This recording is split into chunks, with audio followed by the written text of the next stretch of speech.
They will discover me, they'll watch me, they come here, gone. Now I have to find a new audience. So, is it true that if somebody is on their F1 visa, they're not supposed to monetize their YouTube channel? Somebody told me that they got low GRE score and they could not get admit because their consultancy is saying that you will not get an admit. And that fired me up. You're from Chaul, from a Mumbai lower middle class family, and you are now living an American dream. I wanted to become an actor when I was in 10th grade. Do you think the international student creator space is saturated? I suffer through imposter syndrome a lot and I go through self-doubt, and I'm actually doing therapy for that. If you're thinking of a newsletter as a business and a monetization technique, I would choose beehiiv or convertkit. Can you give us a very quick crash course around courses? There is a component of live teaching versus a digital course because the completion rate of live teaching is much higher than digital course. At any point were you like, I should probably give up? I want to build a runway that I can pay my bills, pay my team. If I can do that and sustain it for a year, then let's take that risk. Shit, this 60-second was mind blowing. What if I watch more? Welcome to the Ready Set Do podcast, where we learn from journeys of not experts who are just 2 steps ahead of us.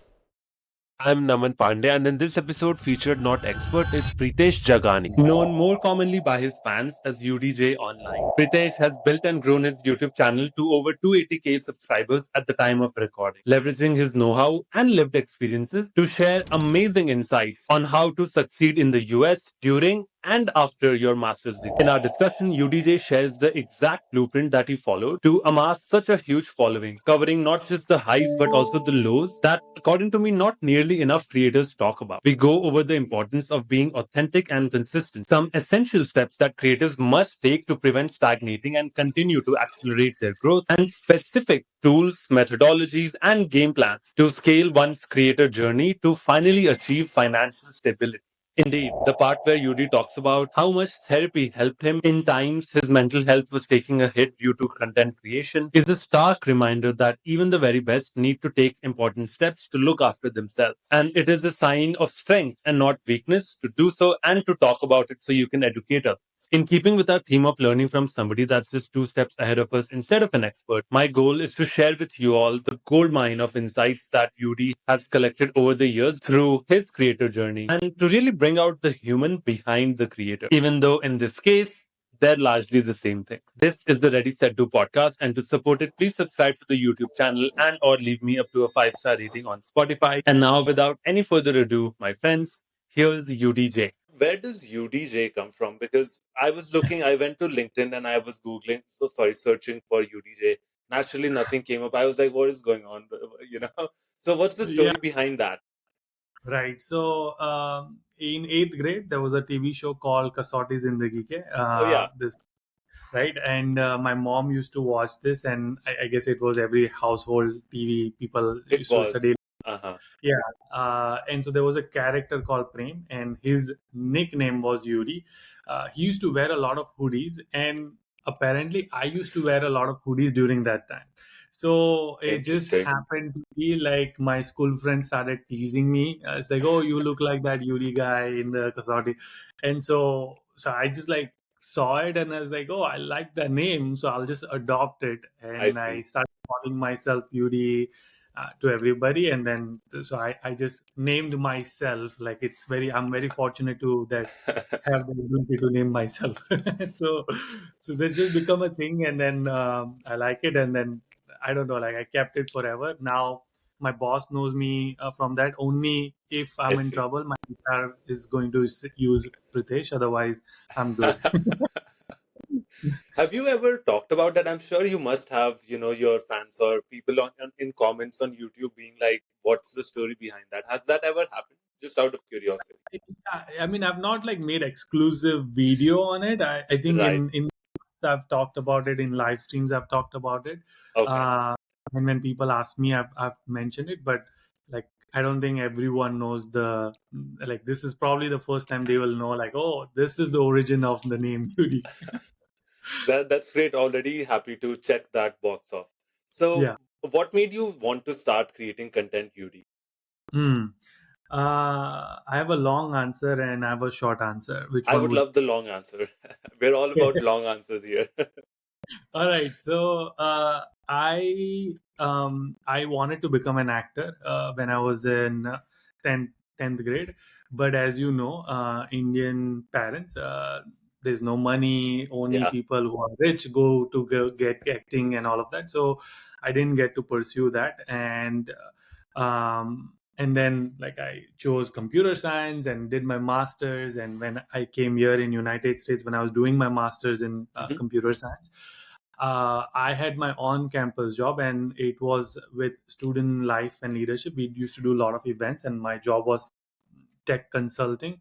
Okay. But because the department hosted a lot of events, they needed someone to film events, and so I was like, I Interesting. volunteered. I was like, I'll do it, and so the my spark of filmmaking and Hmm. acting came again. Like that's when it ignited.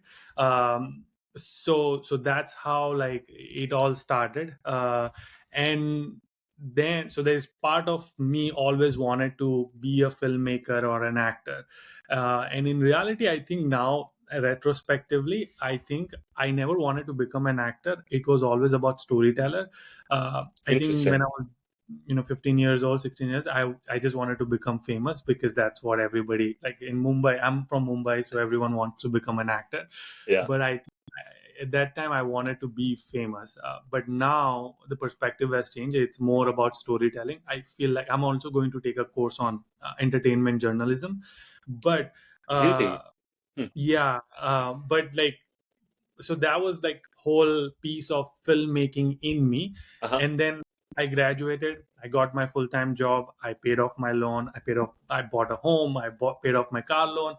Like life was really good after like 2 years of me working full time. And then I needed some other hobby. And so I was like, okay, maybe I should like think about filmmaking again. And so Hmm. I started actually a podcast called Coffee with Hustlers. It's still on YouTube. If you just type it, Coffee with Hustlers, you will find it. The idea behind that was to interview local entrepreneurs and or any entrepreneurs basically, to talk about their journey and their success. Because I believe every entrepreneur goes through different Hmm. journeys, so I For wanted to sure. capture. I was ahead of my time. I didn't realize When was podcasting this, just in terms of was timeline? 2018. So this was 2018. Gotcha. So I Sure. was ahead of my timeline because I Yeah, wish I would totally. have pursued that, because podcasting wasn't that big until 2020. True, true. And so I, after 4 or 5 episodes, I realized like, okay, nobody knows these people, the entrepreneurs that I'm bringing in. Nobody knows me. Nobody's listening to this conversation. So I need to do something different. And that was again naive of me, not realizing the power of consistency and all of that. And Hmm. then a lot of my cousins and friends in India wanted to come to United States, and somebody told me that they got low GRE score, and they could not get admit in one of the universities because their consultancy is saying that you will not get an admit. And that fired me up, and I was like, no, you can get an admit. And I Yeah, had GRE score, and I it's overall profile, it's not just one thing. exactly. And so then he said like, why don't you make videos on this, like you've gone through it? And I was like, huh, interesting. And if my first thought is like, why would someone want to know my story? And then I spoke to my wife and others, and they said like, oh my gosh, like you have very inspiring. You're from Chaul, from a Mumbai lower middle class family, and you are now living an American dream. So everyone aspires to do this. So you should just document that journey and how you went about it. So that's the genesis and the origin. It started like that, and then I my Mhm. first video was on like low GRE score, and that became popular. And then I just started sharing everything that you see it on YouTube. Thanks for sharing that. Do have a couple of follow-ups on that. So when you released that first video about low GRE scores and how it shouldn't matter, are we still in 2018 at this point, would you say? Yep. Okay. Yeah. And so what was that? I guess I'm trying to drill down into your almost like market research that any YouTuber does pretty much before you jump into a niche. You're taught to like look up the big creators in that space that are already active, what type of thumbnails are working, what titles are working, what video formats are working. So I actually don't know if I know there are some creators now that have been like creating content for a while, but I'm curious as to how you navigated that aspect of it, Because from the outset, it sounds like there must have been creators. You must have obviously gone through that. Do we need another creator in this space? But obviously, you decided to do it anyway, and it proved really really great for you. So I'm trying to understand what that part of your thinking was around once you were able to dive into this student Mhm. international student creator space. Good question. Don't so I Now in 2024, content creation has become so much bigger than what it Hmm. was in 2018. So I don't think I did a lot of this Interesting. research. Okay, are there other creators? Because again, the idea was to create content and filmmaking. Like it Right. wasn't really like I want to become big on YouTube or anything like that. That wasn't my first thought. Like, okay, are there competitors? Are there other creators? And do I need to be another one? Mhm. Yeah. So I honestly didn't look for it. I I didn't see. like. I just created it. When I created it, then I came across, because once you start Yeah. researching that, Yeah. then you start to see like True. YouTube will see, okay, here are the other people. And I think in at that time there's only 3 or 4 creators. Like I, they were there who were creating this similar content, and so when I started, the space was very, very like it wasn't saturated, or there wasn't Hmm. like every other person is talking about this. So it was limited. So I guess I had like the first mover advantage in a way. Uh-huh. But yeah, so like I didn't really do, like I wasn't one of those where who do a lot of research. I mean, now I do a lot of research, but not before that. When I started, I did not. Makes sense, yeah. And it's almost as they say, ignorance is bliss. Like if you don't know what's out there, Yeah, you will never worry about getting into that overthinking mindset where you're like, I probably don't need to do this, and then we won't be talking right now. So correct. that Yeah, would yeah. not be nice at all. So almost, I'm almost glad that you didn't, worry too much about it. So let's fast forward to the point where you reached, I want to say 1,000 subscribers before, because in talking with other creators, I found that that's the number that they report is more exciting than 10,000, 100,000, anything after.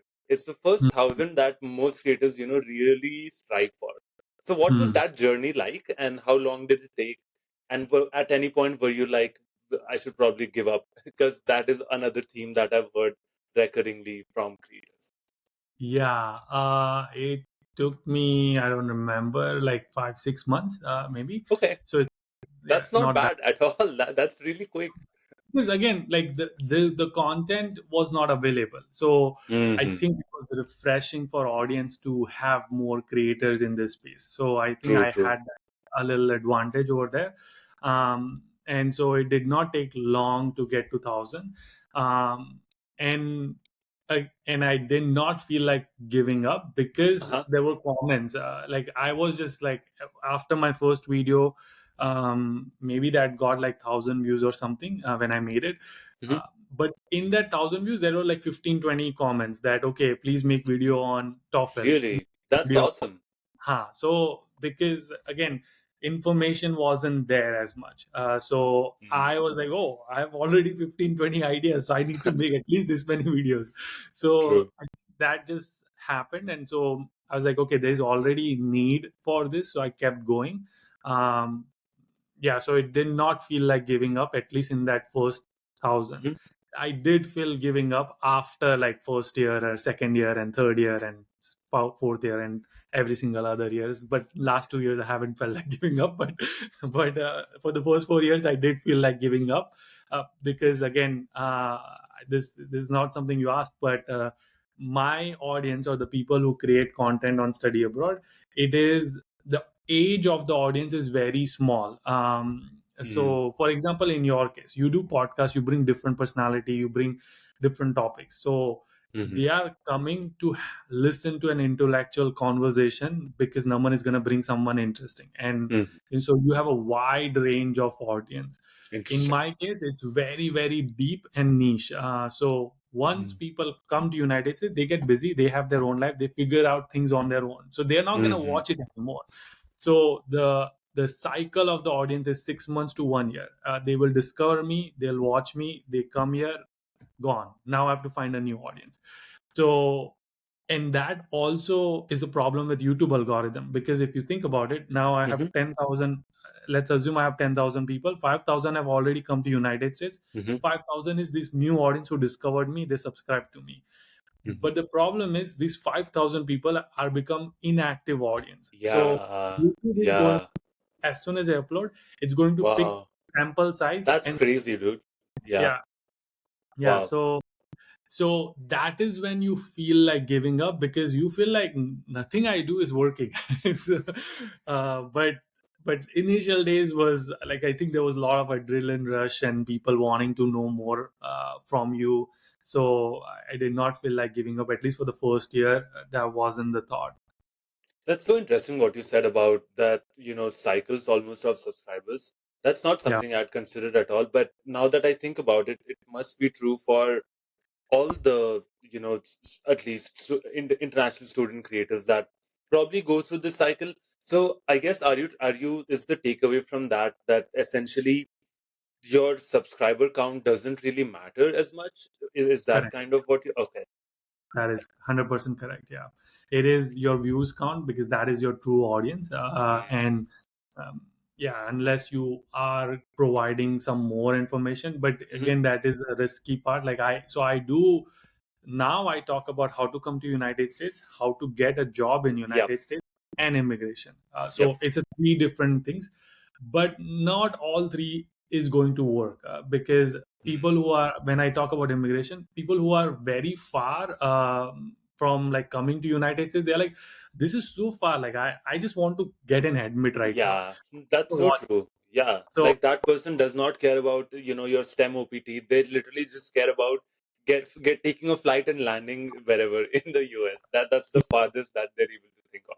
exactly. So yeah, so I think that is, um, I don't remember what I was trying to say, but like that is Mhm. the thought process, that don't worry about subscribers, just like Right. focus on the content, Makes or sense.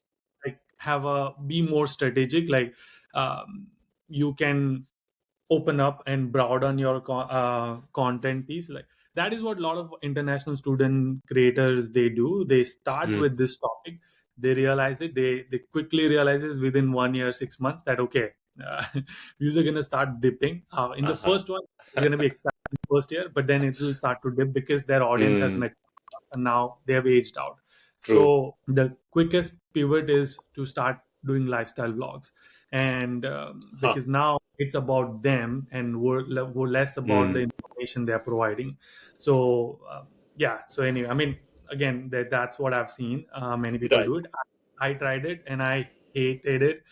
Couldn't. It gave me a lot, but I was miserable, so I can't do it. It's not for me, but it could be for other people. Are you referring to the vlogging aspect of the pivot specifically? Okay. Yeah, I can see that. I don't think I could do it either, if I'm being very honest. It almost feels like you have to. So there are some people that are blessed that have really good, interesting personalities. I Yeah, myself, when I think about myself, I don't think I have a personality that somebody would just watch and enjoy. Like I'm just a guy. I just sit around doing nothing most of my time.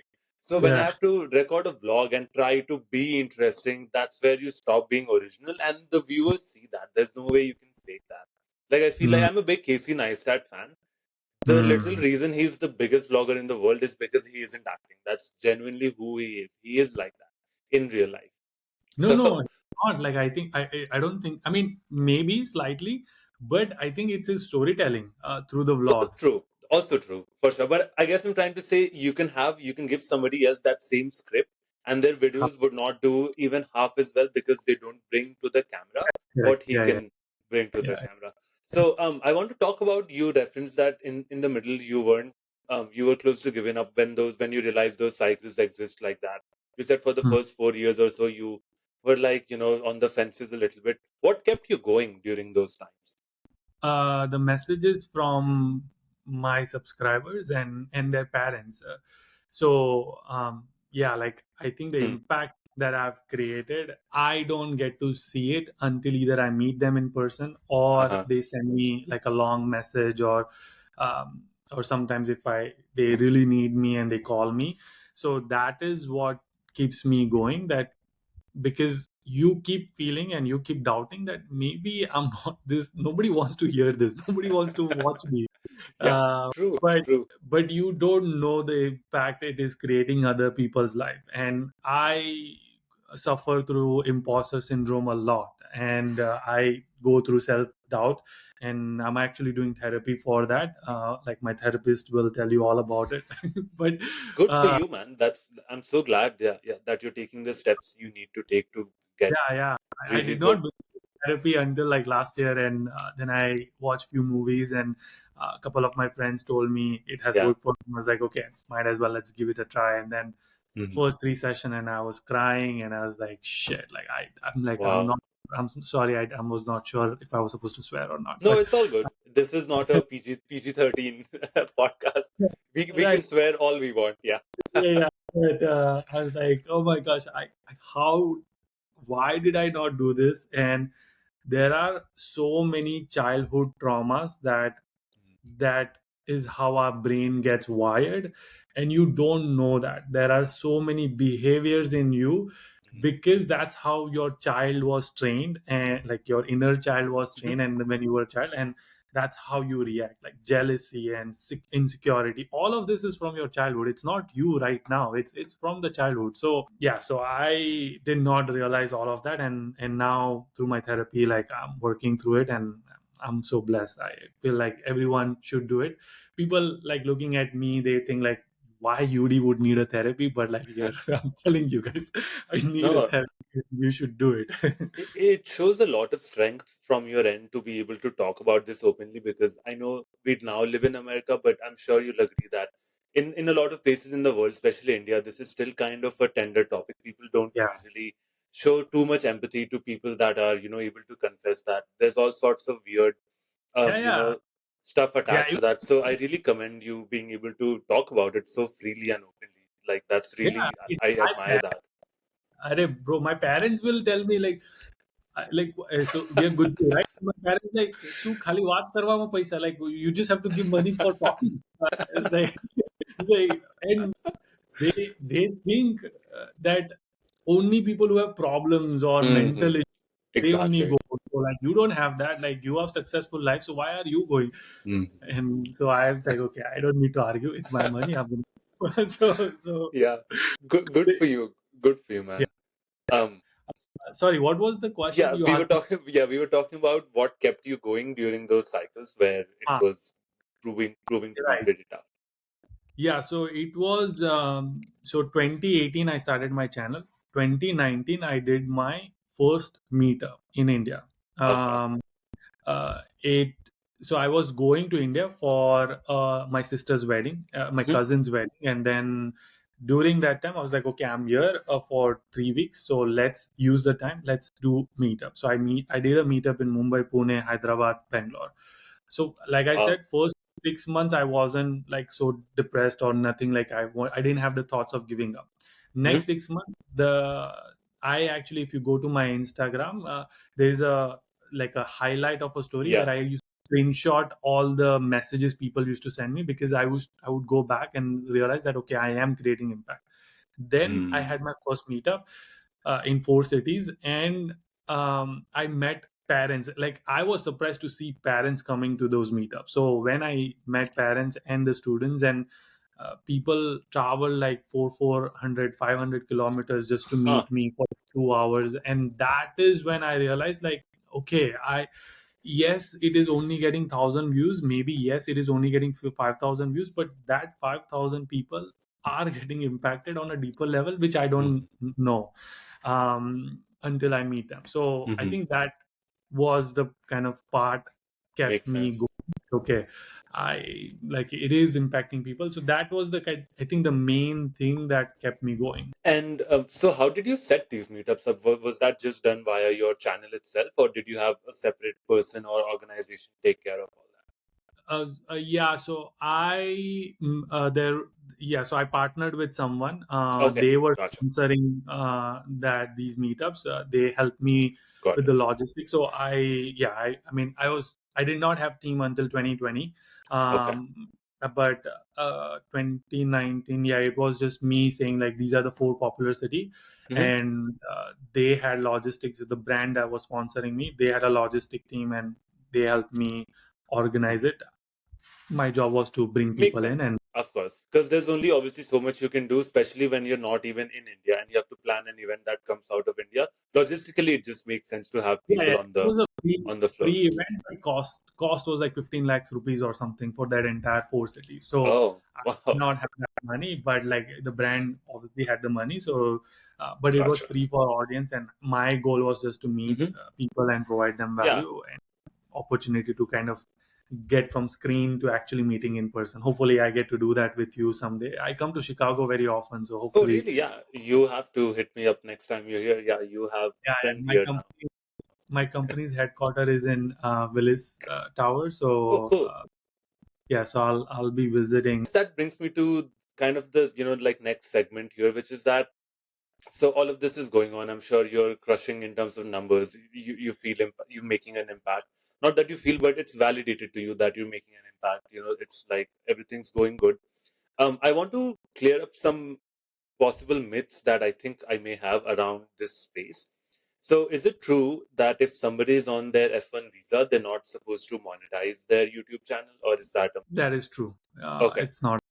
Yeah, you are violating your F1 visa status Hmm. or H1B even if you are monetizing your social media, because essentially you are given the visa to educate yourself over here. Okay, Now, unless if you're a media student or an art student and this is part of your education, then totally fine. interesting, Yeah, interesting. then you can make this as a CPT and can do it. I know many friends who have done it and then they went the route of O1B visa. Hmm. But like if you are coming for computer science and doing this thing, I know there are going to be so many people who are going like there are many creators. I don't want to say this, but I know if someone is going to tell you like, okay, go and transfer the money, don't take the money from the brand, transfer the money to your grandmother in India. Yeah, you can do that because you will have no paper trail and you'll not get caught. So you're basically telling me I'm gonna steal and I'm gonna do a robbery and I won't be called thief until someone catches me. Like that, you are still violating the law. Yeah, start off some of the other questions that I had that would link to this. So I guess, but what really I was getting at was, did you ever have goals for monetization or to actively use YouTube or your creator career as a means to make passive income? Or was that something that you just realized that, okay, this is a thing that I can do, so let's do that? Or did you choose to not do that at all? I actually have no idea how your monetization stuff works. Also, understand if you're not comfortable talking about it, but I'm Yeah. just really curious. I'm bursting at my seams to find out these hidden secrets about you. Yeah, so I until 2020 I did not monetize. Sorry, until 2021 I did not monetize. Uh, until 2019, that first meetup, when I was like, okay, I mean, I brand did not pay me at all to do the event. They just paid for the thing for organizing the meetup, and I was like, if a brand is willing to pay so much money, then I'm sure like there's way to make more money in this. But I was on H1B visa and I could not make money. Mm, And in 2021 is when I got my green card EAD. That is the first time I started monetizing. I gotcha. knew there is a way to make money, but I did not monetize it. I just like again I my first heart is creator filmmaker, so I was Mm, always thinking about building audience, building brand. I did not think about building business. So I think yeah. if there are creators who are listening, you should first think, really clarify, is it a hobby or is it a business.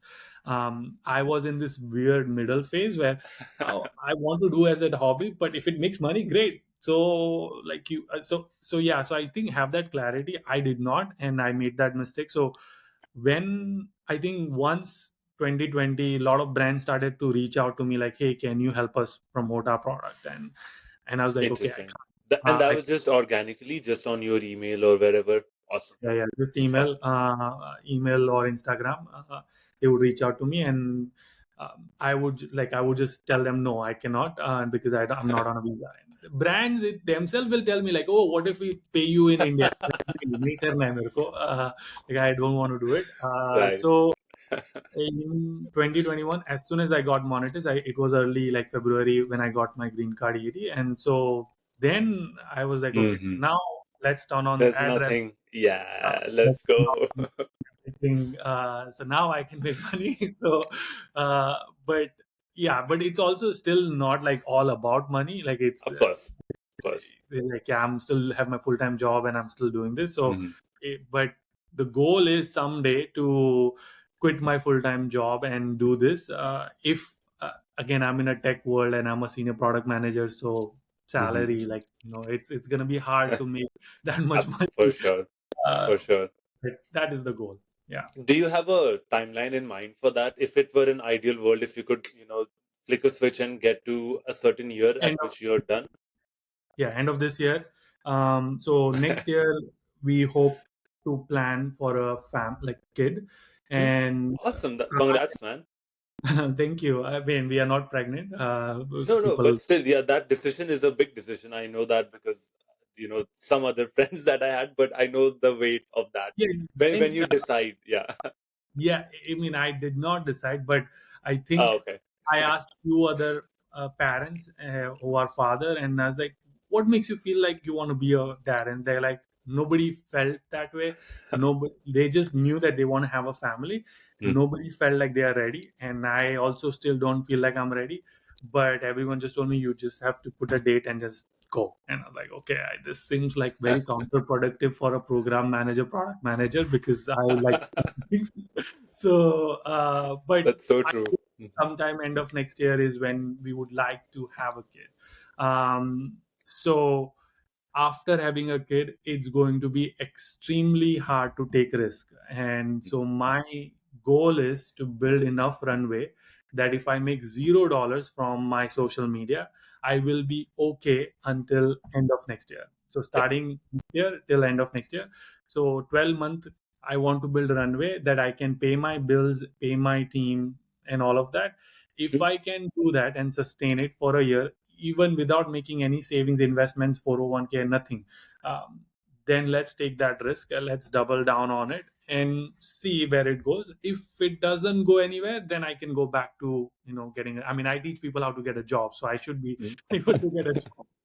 I'm So sure I don't think it'll be an issue at all for you given your experience. And but if I were hiring somebody that's such a big creator, I feel like that has to add a decent amount of weight to your already existing qualifications. Would you agree or not really? depends, Mm. slightly depends. Yeah, like, so my team, my hiring manager did tell me that my because I was a creator and my Hmm. marketing and all of that, and I am going to be customer facing. I am a customer Okay. product as Okay. well, so it did help.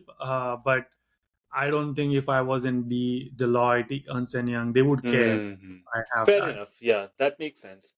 Um, Cool. So I guess the next section I have is around basically being a solopreneur and in terms of operations and how you unlock passive channels of income that start up as really thin streams, but then that become bigger and bigger. So specifically, what I want to focus on are two things.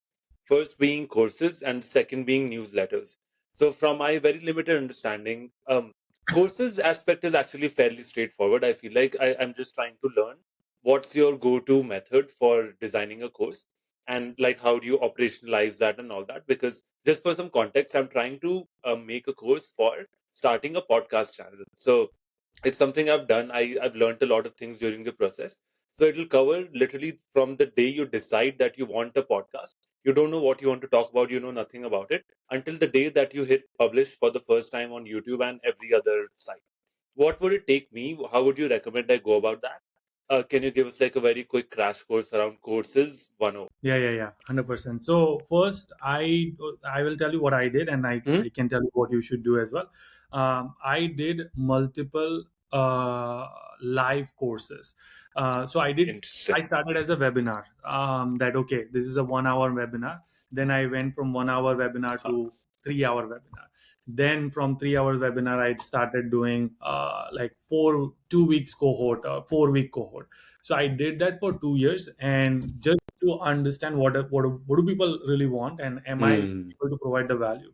So that was first thing. And then as I was doing it, I was also getting the feedback from them, like, okay, what exactly are they struggling, where what is the thing that they this will move the needle for them.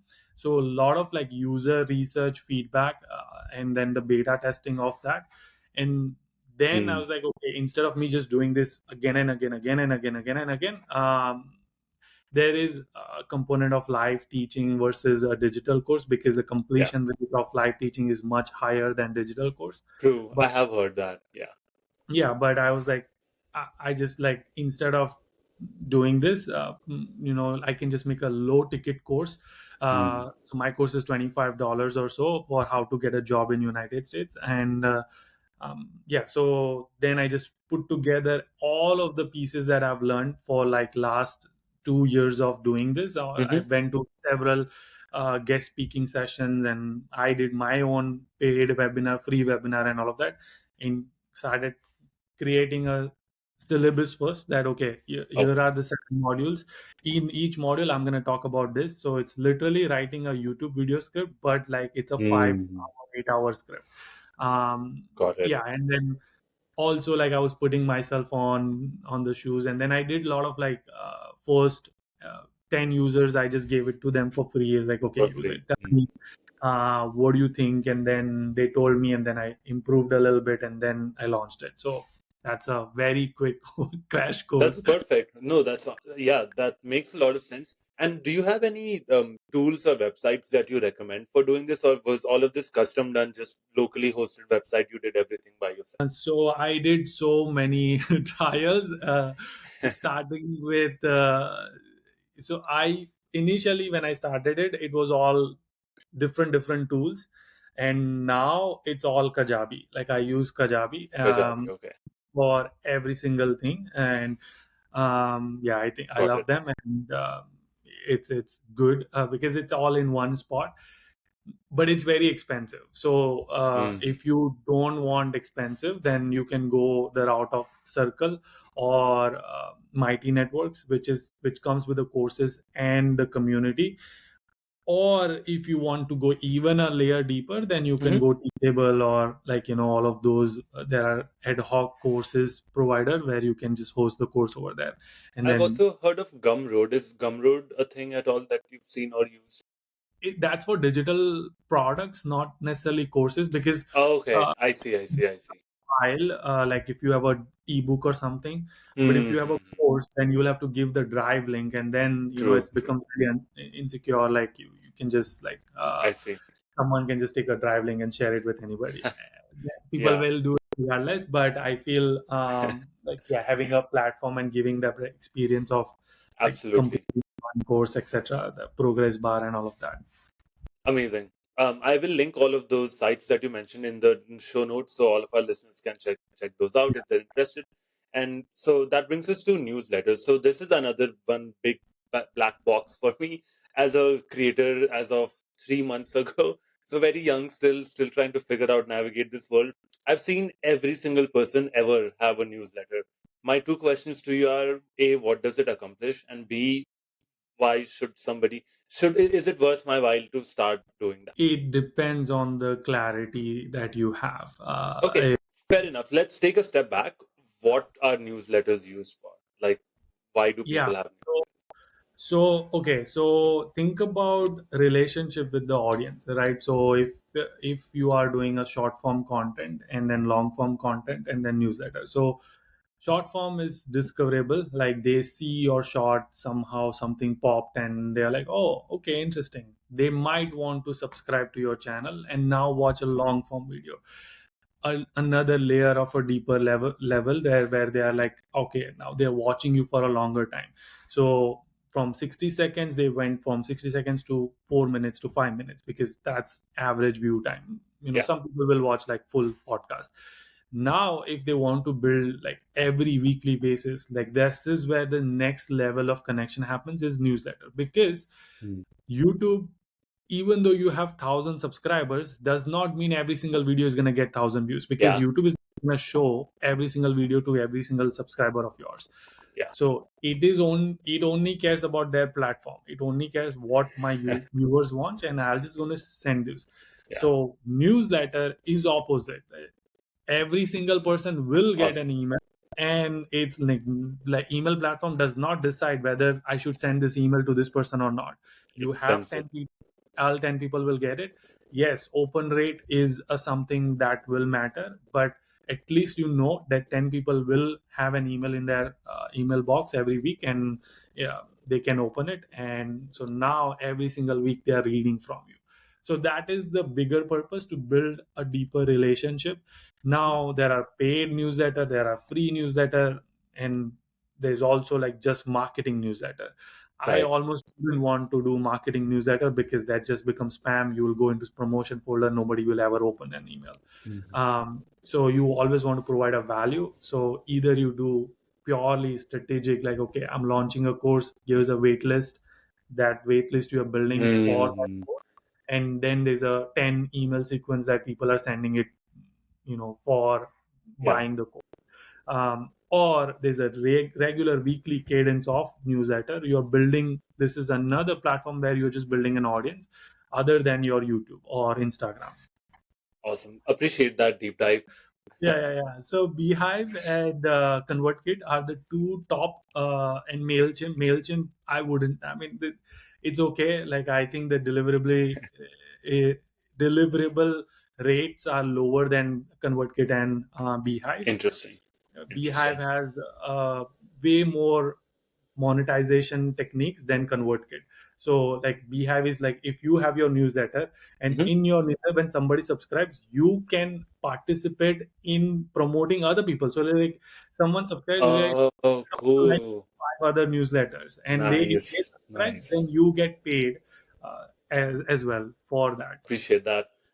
As you were talking about that, I realized I think you said something along the lines of I don't know where your website is based, and unfortunately, I don't have a website yet. So that's a big ticket item on my to-do list. I've been like putting it off. I need to do that like yesterday, but yeah, just haven't had the chance so far. But yeah, I'll do that. That brings us to, I guess, just kind of the last section here, which is that at what point do you recommend a creator starts to like hire a team or not just be a solopreneur? So I'll give you some context. I'm 20 episodes deep.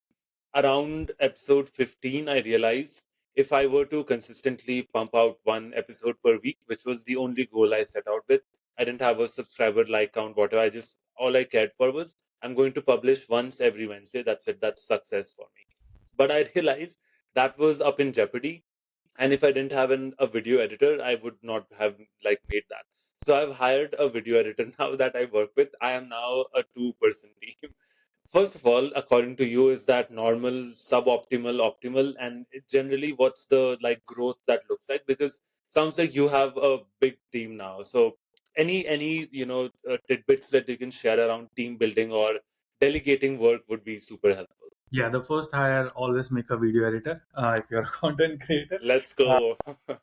yeah, I think they are lifesavers. And when I think you should hire, I think you did a right. Like, I think you did a good job. When you feel like you cannot keep up the consistency and you need another one, but also keep in mind, you can start with an editor. I think it really depends on what is your hourly rate. Mhm. I, and this is something I think most people like. I realized it very early, so I started my editing team very quickly. Mhm. But for example, if you are working in a tech, if you're making 100,000, $150,000, that means your typical hour rate is going to be 150 or $200. Mhm. So a podcast is taking you to edit about 8 hours. That is $1,000 for one podcast to edit. You might not think about it that way, but it is $1,000. That's so true. Yeah. So can you find an editor who can do it for $50? 100% you can find it, or $100 maybe. And Sure. Yeah. Mhm. so that is a 90% of savings that you're doing on your time, and you could be doing another podcast, or whatever else, yeah, like building a Yeah. website, building a course syllabus, versus like editing a thing. So Mhm. I think it really depends on figuring out what your hours are. If you have a full-time job and you have an income, dispose that income there because it's gonna help you. For So sure. partially is that, but then also I would say um, have some editing experience, because if you have Mm-hmm. zero editing experience, then it's gonna be hard for you to guide what are you True. looking for, and it's just gonna be struggle to coordinate with editor. Like, okay, I don't like this, but I don't know what I really want. I just don't like this. You'll be communicating like that. I'm just blown away by you saying that because that is verbatim what I said to my editor on our call yesterday. I was like, I know this is not good, this is not for me, but he was like, okay, sure, but then what should we do? And I was like, can you make it look more classy? And he's looking at me like he's seen some ghost. He's like, bro, what? What are you talking about? But that's Yeah, so true. Yeah, maybe I need to learn some, editing styles or techniques. yeah, Like, yeah, you're spot or- on. I need to know in order to be able to guide somebody, or I can't. yeah, yeah, yeah. Yeah, and then scaling just really depends on ROI, right? Like how much money are you making? I think editing, you don't really like, the ROI is already there. You might Hmm. just not think about it. But then उसके बाद, like if you want like VAs and social media managers and all these Hmm. other content writers and researcher, that just depends on how much money you make. Like I wouldn't hire all of those people if you're not making money. Like I, for the first 2 years, I made $0 from, like $0 in profit from Mhm. my YouTube or social media, because everything I made, I just put it back in the team or upgrading my setup, like Yeah. Yeah. getting the Yeah. mic and camera and all of that. Because I wanted the quality to be like top notch. I want to be the Apple when it comes to Hmm. content creation. MKBHD is like, I'm a big fan of him. Same. Uh, Yeah. Love him. yeah, so that's what I would invest in. First is editor, then upgrading the quality, then I think hiring like all of these other people who can help, other things. Hmm. And another thing that you could do is also start with agency, because then you will also learn, like something I had done in the past is like hired an Instagram agency. I was like, okay, for 1 month they charged me $1,000. They gave me 25 reels, and then they gave me like 50, 60 story ideas and automation and all of Hmm. that. I learned it. That was a masterclass. I was willing to pay $1,000 to learn everything, which I wouldn't get it from buying a course. I mean, maybe I would, but I Yeah. was like, You'd have to look for a course. Yeah. To yeah, the whole. Yeah. right. So I had to implement it. So then I learned everything. And it's like, okay, great, I learned it. Now I don't need you guys, because I will build my own Hmm. internal team. So there is also freelancers. You don't have to hire like full-time people, Hmm. because there are content writers and researchers who will just do that. I don't have content researcher and writers, but because Got I it. I think That I makes sense. Yeah. yeah, yeah, And yeah. then, so on, so when you say social media manager, do you have a separate? I'm like, obviously, you must actually have separate strategies for Instagram versus YouTube. But in general, am I right in assuming that usually the funnel that it's advisable to use is you have your reels on Instagram. Hopefully, they go viral. A bunch of eyeballs get attracted, and then hopefully some of those will get filtered through to your YouTube video. Does that track for the most? Okay. Yeah, yeah, yeah, 100%. Yeah. And do you have any specific call outs in terms of how those reels can be designed outside of like the usual where you're not giving out any answers? You basically just hook the viewer in, and that you're not like divulging any secrets. The whole point of the reel is to get somebody to the actual YouTube link, or is there more to it than I'm just that? completely opposite, and I don't believe in Interesting, interesting. hiding value, because you want to provide value. That is why they will love you. Like, oh shit, like this Hmm, 60-second was mind blowing. What if I watch more? So, like, I would interesting. rather give them more value in 60 seconds, that they are blown away. That, oh my god, like, why I was not watching this guy. Like, I need to follow him, and so they go and follow you, and then they find out more about you. But if you just give them a little bit and go watch the podcast, now they have to make an effort to go find a podcast, click on the link and all of that. They're not going to do that. Especially if it's an Instagram, they are on a couch, they are like not even putting their brain, they are scrolling, right? And something stopped them. And if at that point you're telling them to go to a link and click on video and all, it's just not going to happen. So Yeah. instead, do opposite, like provide so much value that I like this person. I want to follow this person. I mean, Mm. look at yourself, what you do. Like, I come across so many creators when I find immense value. I'm like, the first thing I do is I go on a profile. Wow, he has a lot of other things also which I learn from. Click on it. What Hmm. other thing is? Oh, he has a YouTube channel. Go, let's go click on it. Versus I see a reel and then it says like, okay, unless it's an entertainment channel, Hmm. it's a different story.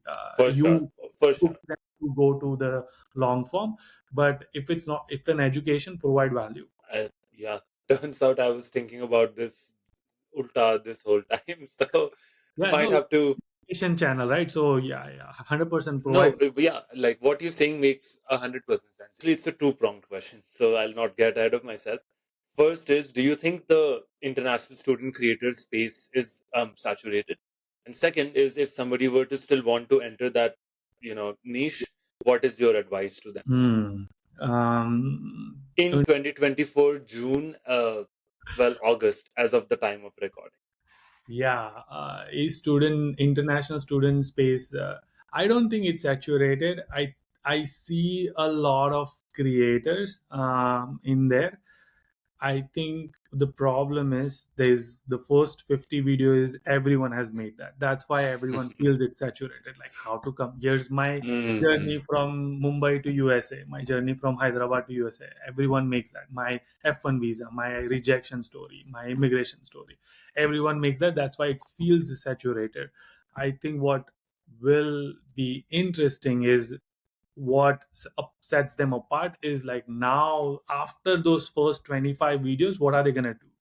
And that is, I think that is where the saturation. So the first 50 video, highly saturated, everybody's making that.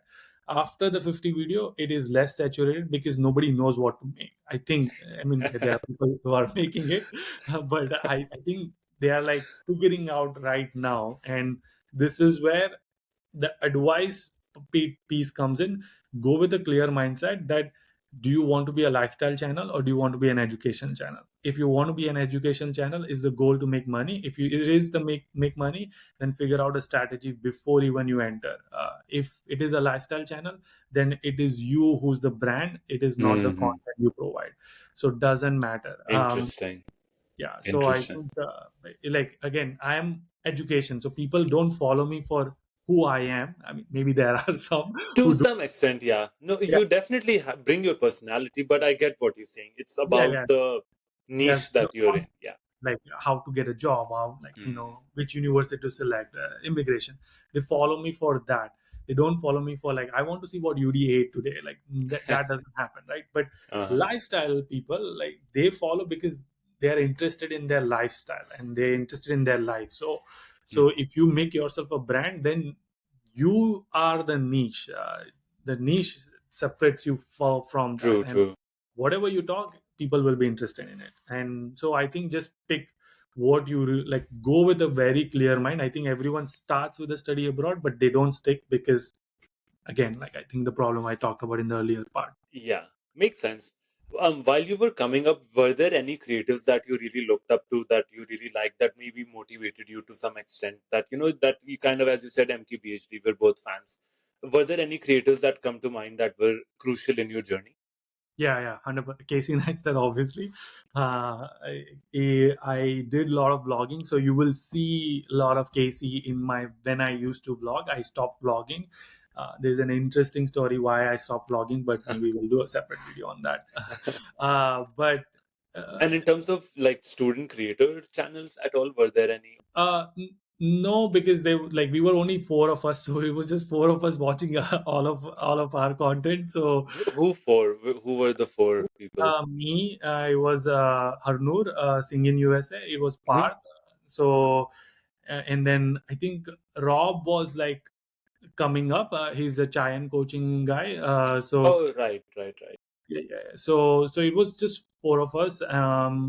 There weren't many like that. I think there was another one called That Indian Guy, but he Hmm. stopped creating content. We're good friends, but yeah. So it was just like 4 or 5 of us. So it wasn't like a lot of people that we can look up to. Like, that was it, and everyone was just. Hmm.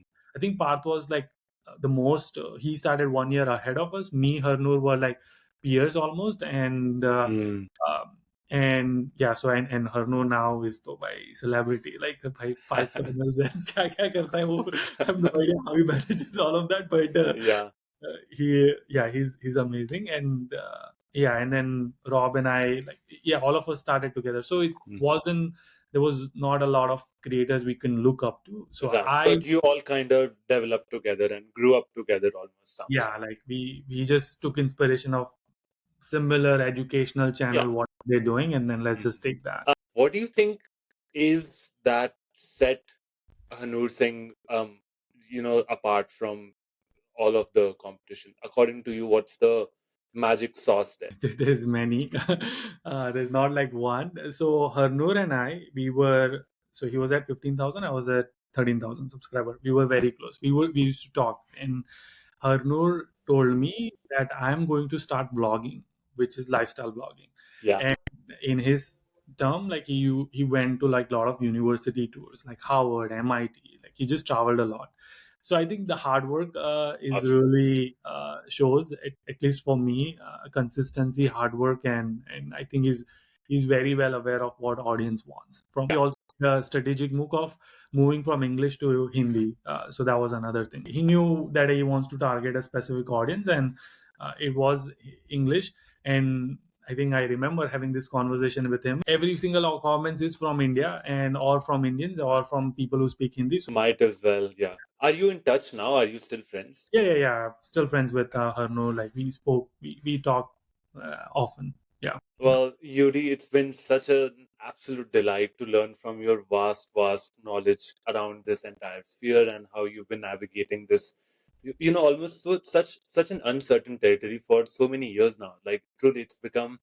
You can tell that when you're talking about things, not only do you know them like inside out, but you understand the reasons behind them. And I, I don't think I've ever had an episode where I've walked away feeling more inspired than with this particular one. So thank you for all that you do. Thank you for changing and impacting all of those lives. And I hope to continue to consume your content and podcasts for many, many years to come. Yeah, thank you for having me and letting me talk. I was not sure what you were gonna ask me, but I'm glad like you chose the topic which is different than what I talk in my content. So that True. was this came very natural to me. Like I, Maybe we can do a part two in a yeah, few months. yeah. If you'd still be okay being put on the spot with my, scary questions. No. I mean, they were not scary at all. I loved all of your questions. I love the details that the follow up questions that you asked, and I think that's good observation. And yeah, if people want and if you want, we should do part two. I'm game for Absolutely. it. And Thanks. hopefully Thank by you, Yudi. we'll have like I'll follow up on is like, okay, you were supposed to do website, you were supposed Oh to boy. line out. Honestly, I need an accountability manager. Yeah. Will you be my accountability? I will. So next podcast, the first thing I'll ask, like, okay, tell us, Yes. like, do you have our website, like, and all of You this. got it. You So got it, man. now, me and audience will keep you accountable. Love that. Sounds great. Thank you so, so much. Great. Yeah. Thank you. That brings us to the end of episode 30 of the Ready Set Do podcast. 30, I think, is a milestone that really doesn't get enough credit or respect that it deserves. If you would like to support me, the easiest way to do that is by subscribing to my YouTube channel and or leaving me up to a 5-star rating on Spotify. Catch you all in the next one. New episodes every Wednesday.